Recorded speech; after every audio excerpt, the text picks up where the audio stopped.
We have the Prime Go Plus in the studio today, and I want to know how much of an upgrade is it to my Prime Go. We're going to find out.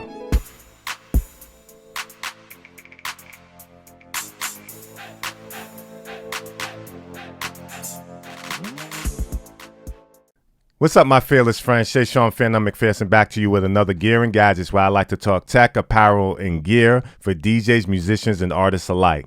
Today, we're looking at a predecessor to one of my favorite decks that I have in my studio, and that's the Prime Go. But we're looking at the Prime Go Plus, an upgrade that Denon came out with, and we're going to see how it compares to the Prime Go and whether it's really an upgrade, because lately Denon's pluses, like the Prime 4 Plus, haven't been that much of an update.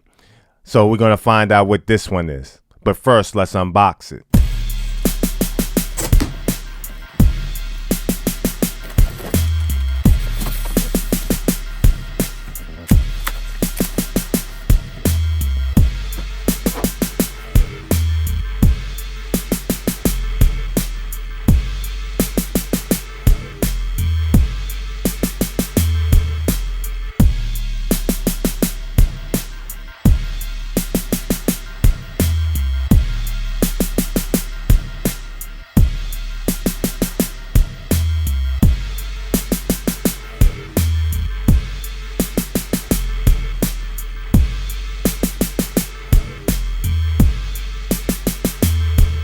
So off top, let's just talk about the differences between the Prime Go and the Prime Go Plus from what I can see and from what I read. So one of the major differences between the Prime Go Plus and the Prime Go is obviously this gray color, which is a cool color if you're using it side by side, like if you're using Virtual DJ. It does match all, Mac products, and a lot of us DJs use Mac computers, so that's cool. Another difference is it being this gray color, I can see it getting less fingerprints than the black, the piano black that a lot of people complain about in a whole lot of products, where you see your fingers and finger smudges. Even though both platters are black, and you'll probably get fingerprints on these when I remove this tape, and also seeing like little dandruff and white speckles on the boards. Another difference is, obviously, it's a newer product than my Prime Go, so the battery was going to be better anyway, but they're also shipping it with 25% more battery life, which gives you 5 hours of battery life, whereas the Prime Go was giving you like 4. There's supposed to be a new processor in the Prime Go Plus that makes it a little bit snappier on the UI. I don't particularly see it, but I would guess over a long period of time, sometimes I could stress out my Prime Go by doing multiple things at once, like searching for a track and then moving over and scratching and, doing multiple things at once. I think that's where you would see the benefits of a new processor. One takeaway that the Prime Go Plus doesn't have that the Prime Go has is, of course, the Ethernet port. They took away the Ethernet port in the back. Although you can use a dongle with the Ethernet, that will make it work. I know there's a couple of niche people who really like to have the ability to plug directly in to internet and not have to rely on Wi-Fi. Denon took it away because they said most of their users from their research are only using Wi-Fi, so they got rid of the Ethernet port. Another little difference that I noticed is that on the front here, it says Wi-Fi Bluetooth, where it doesn't say that on the Prime Go, but they both can use Bluetooth out and in, and they can use Wi-Fi to download updates and to stream on your favorite software. One other feature that I noticed is that there's Amazon Prime on the Prime Go Plus, and there's not Amazon Prime on the Prime Go. I believe you also have SoundCloud Plus, which you can use that to stream your music as well on the Prime Go, and that's not on the Denon Prime Go. Both these decks started brand new at $9.99, which is a great price that they were able to keep this deck at the same price. But if you go online, you might want to go and get a cheaper used Prime Go, because now they're dropping to around $7.99. Another thing I noticed right away when I took it out the box is that the Prime Go Plus felt lighter. It just felt lighter to me. So I had to get my scale out to weigh them. And I did see that there was a slight difference, about 2 to 3 pounds difference between the Prime Go and the Prime Go Plus. And the Prime Go Plus is lighter. And that's always welcome when it's a, portable deck that you're taking with you out in the street or carrying around a lot. So now I want to get into whether they sound different. I really think they're going to sound the same, but I'm going to do it in front of you guys. I push the faders, which both feel the same, by the way. I push the faders up to 7, not 7, 1, 2, 3, 4, 5, 6, 7. And I'm just going to play a track and go back and forth and let you guys hear whether or not there's a difference in the sound card. I don't hear it, but you guys can let me know.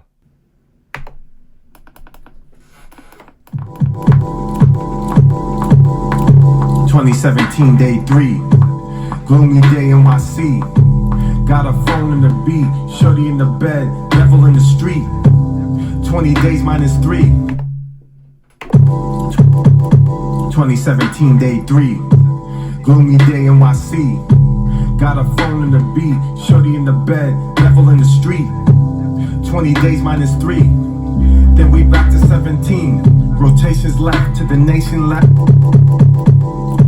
2017 day 3, gloomy day NYC. Got a phone in the beat, shorty in the bed, devil in the street. 2017 day 3, gloomy day NYC.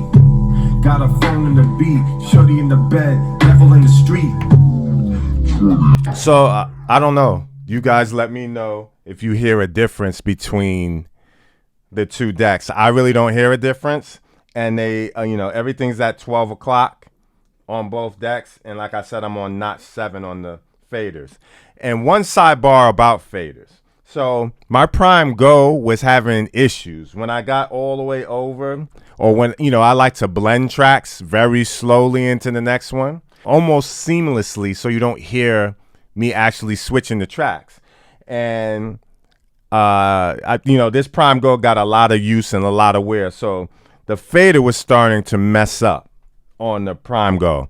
So that's one reason why you might want to update. However, my fearless friend B-Boy Mac 84 told me about fader lube, and I sprayed some fader lube. Essentially, it worked like he said it would work. I sprayed some in the corners here, and that problem just went away, because what was happening before was I would go all the way to the left, the track would fade out, and then I would think the left deck is playing, and then all of a sudden the right deck just comes in playing out of nowhere, which is terrible, when you're trying to have a smooth set and, blend tracks.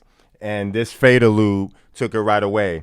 And I also had some crunchy sounds after a while on my master volume. And I sprayed some of this fader type lube, and it just took that away. So I'll link that down in the description if you want to, pick it up from Amazon with an Amazon link. So other than the little differences that I've showed you guys, they basically feel the same. So you would ask, who is the Prime Go Plus for? I would say get the Prime Go Plus if you have $1,000 and you don't have a Prime Go at all, but you're interested in having a portable deck. Of course, Newmark makes their version of the Prime Go, and it's pretty cool. It has speakers on it and stuff like that. But I really like the build quality of Denon's decks. But, Newmark is an option. You can get a cheaper Prime Go because there's a Prime Go Plus now. So that's going to drop down. I would only get a Prime Go Plus if you're in the market for a portable DJ solution and you don't have a Prime Go. Another reason why you might get the Prime Go Plus is you just want a backup. You've been using your Prime Go heavily like me, and you rely on it for certain gigs, and you would just like to have a backup in the car, or make the Prime Go your backup and use the Prime Go Plus as your main go-to now. That might be a reason to do it if you have money. But if you're on a budget, I would definitely get a used Prime Go or an older Prime Go. Another reason to get it is just because of the differences. Like, you might really like another color presentation is, a a big part of this. So some people just want to have a new fresh deck or the newest stuff. But if you don't want that and you don't want like another hour of battery life, you just plug it in all the time and just use it without the plug. Sometimes it being just a little bit lighter doesn't make a difference for you. I would just stay with a Prime Go or use Prime Go. The deck is great because the Prime Go was great, and the Prime Go Plus is going to be great. And it just has a couple of little features.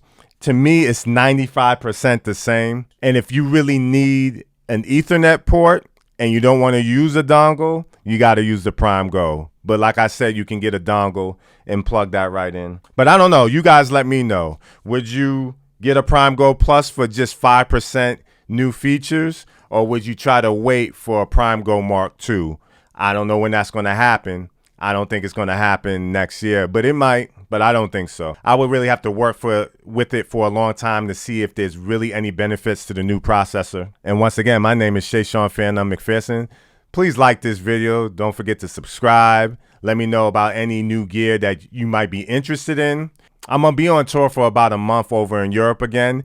And, when I'm not performing in the main tour as a violinist, I'll be DJing on my own or off on little gigs all throughout Europe. So I'm going to try to, make sure I link in. Make sure you follow me on my performance page, which I'll link on the bottom at PhearNone7.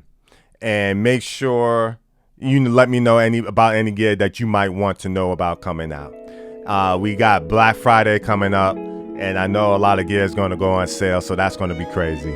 But just link in with me and let me know any comments or thoughts, and don't forget to like and subscribe. Once again, my name is Shayshahn PhearNone MacPherson. Thanks for watching my review of the Prime Go Plus.